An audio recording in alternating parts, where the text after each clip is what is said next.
Hi, I'm Eric Edholm with Pro Football Weekly, and I wanted to take a look at the Washington Redskins as they head into the offseason. And once again, they face a lot of big decisions. It's almost been an annual occurrence since Daniel Snyder bought the team more than a decade ago, but this year includes some major decisions on some big-name players. We start with Albert Haynesworth, and he certainly hasn't helped himself with two recent charges. One, a road rage case, and most recently, a sexual assault claim that is still developing. But no matter how good a face the Redskins try to put on the situation, it's looking more and more as if they have to cut ties, as no team is likely to give up a draft pick to acquire a player who fell out of favor during the season and has gotten into more legal trouble after it. The other major decision comes with Donovan McNabb. He famously was benched during the season and doesn't appear to fit into the future plans of Mike Shanahan and company. However the Redskins want to spin it, most believe their positive words about McNabb this offseason are clearly an attempt to boost his trade value. But again, they'll be selling low, which won't be great for business.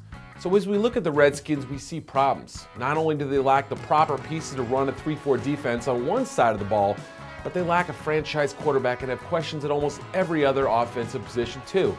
It's possible and even likely that their first-round pick will be a QB. The Redskins will surely do their homework on Blaine Gabbert, Cam Newton, Jake Locker, and Ryan Mallett and the rest of that group. But will their guy be there with the number 10 overall pick? That remains to be seen. And how quickly can he make an impact?